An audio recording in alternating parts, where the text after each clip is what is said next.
In 2003, Spain was haunted by a serial killer unlike any other. He puzzled the entire nation. His victims? Completely random. His crime scenes? Just as unpredictable. But what made him truly terrifying? After each murder, he left behind a single playing card, the ace. To investigators, it was a sick calling card. To the public, it was a message from a hidden joker. He moved like a ghost, killing and vanishing into thin air. But the story didn't end there. Things were about to take a turn that no one saw coming. And one man would change everything. February 5th, 2003, Madrid, midnight. A bus driver pulled into a stop to let passengers off. As he turned the corner, he saw something. A man lying motionless in the middle of the street. A man lying motionless in the middle of the street. Panicked, he stopped the bus, got out, and approached the body. The man was covered in blood and barely alive. The driver immediately called the police. Officers arrived quickly, secured the scene, and transported the victim to the coroner's office. By morning, every news outlet was covering it. A 28-year-old man had been shot in the head and left to die at a bus stop. He'd suffered a severe head trauma and major bleeding from one eye. Crime reporters rushed to the scene to collect images and statement. But what they found was nothing. Street cleaners had already cleaned the area. Every shred of physical evidence was gone. The question was, why was he killed? Was it a robbery? A personal vendetta? Surprisingly, nothing was stolen. His wallet and belongings were intact. People close to him said he had no enemies and was loved by everyone. He was a good man. Then police revealed something odd. A single playing card was found near his body, the ace of cups. Spanish playing cards are different from the ones we're used to. The ace of an upright position symbolizes wealth. The ace of an upside down. It signifies loss of fortune. Was this a message? A warning? Or revenge? They cataloged it like any other piece of evidence and moved on.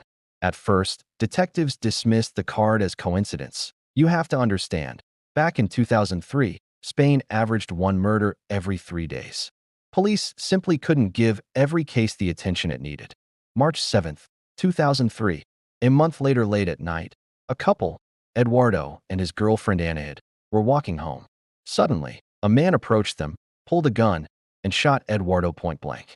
Anahid dropped to the ground in terror, expecting to be next. She heard the man reload. The weapon seemed jammed. But instead of finishing the job, he ran. At 3 a.m., the police received a call and rushed to the scene.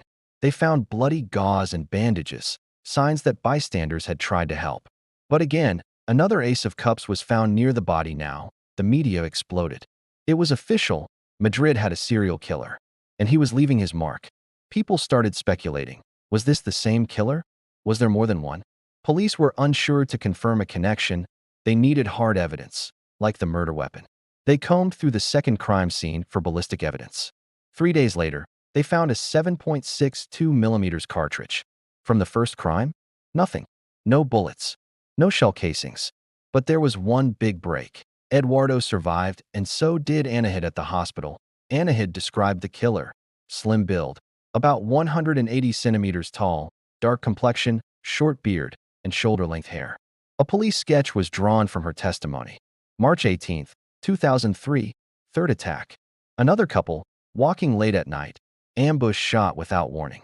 The man died instantly. The woman clung to life for 2 days, then passed. 2 more aces of cups were found. The city was gripped by terror. Anyone could be next. The killer had no pattern, except for the card. Still no leads, no DNA, no witnesses, nothing but bullets. Ballistics finally tied all 3 crimes to one weapon, and to one earlier, unconnected murder. January 24th, 2003. A janitor was shot in his home in front of his son. Same bullet type, same caliber, but no card was left behind. Why? Because that was the first kill. The killer hadn't adopted his ritual yet. And the gun? A Tokarev, a rare Soviet pistol using 7.62 millimeters rounds. This weapon wasn't even available in Spain. It had to be smuggled in. Fifth attack. A bar owner named Teresa and her son. A man entered the bar and shot her son in cold blood. Teresa ran to help and was shot 3 times in the arm, chest, and thigh. Bleeding and unconscious, she appeared dead. The killer fled. Paramedics saved her life. Her son didn't survive. Another sketch was drawn, but this one didn't match Anahid's. Police now had a terrifying theory. What if there were two killers? To confirm this, they released both sketches to the media and set up a hotline. Thousands of tips came in, none useful.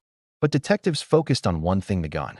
The Tokarev wasn't Spanish, it was Russian, used in the Soviet Union. They theorized the killer may have served abroad and smuggled the weapon home. The Ministry of Defense gave them a list: 12,000 soldiers who had served in Eastern Europe. A far-right militant soldier with a criminal record and prior weapon possession. They arrested him. They narrowed it down to 3,000 with mental health records. There was no physical evidence, not a single connection to any crime scene. One man stood out. He matched the sketch, but after a month in prison, he was released. July 3, 2003, everything changed. A man named Alfredo Galán Sotillo walked into a police station and confessed where each murder happened, how it happened, and what he left behind. "I killed 6 people," he said. "I'm the playing card killer." He was drunk, but the details he gave, they're things only the killer could know. Like the blue ink markings on the back of each card, a fact never released to the public. It was him. He confessed to every detail. Police raided his home. They found a failed bullet and a matching 7.62mm shell casing, same caliber, same weapon, same killer. They also recovered his sportswear, pins used to mark the cards, and other tools. But the gun? He'd thrown it away. They searched 10,000 tons of garbage. Nothing. They brought in Anahid to identify him, but she wasn't sure. She said his lips and hair were different from the man she remembered. Then came the psychiatric evaluation. Alfredo said he killed because he wanted to know what it felt like. His fellow soldiers said he was normal during service, but he had returned from Bosnia, a changed man. He changed his story. He said he never killed anyone. Alfredo had smuggled the Tokarev pistol in a TV from Bosnia. No one checked the bags. No one stopped him. He'd been denied leave, forced to serve a second tour, and eventually suffered a breakdown. He was medically discharged and diagnosed with anxiety. During that time, he committed 5 murders, but in court, he claimed 2 strangers had bought the gun from him and forced him to confess, threatening to kill his sister if he didn't take the fall. It was too late. Ballistics matched. The confession, the shell casing, the blue-inked cards, all pointed to Alfredo. On February 7, 2005, he was sentenced to 142 years in prison. Because true evil doesn't always carry a knife. Sometimes it smiles, walks among us, and lives in plain sight. But due to changes in Spanish law, he'll be released in 2028. This wasn't just a story about murder. It was a challenge to logic, to justice, and to the very concept of reason. Alfredo didn't just kill, he toyed with life itself, leaving behind a card. A message that took months to understand. In the end, no matter how perfect a crime seems, is always the first crack in the mask. If this story shook you, don't forget to like and subscribe.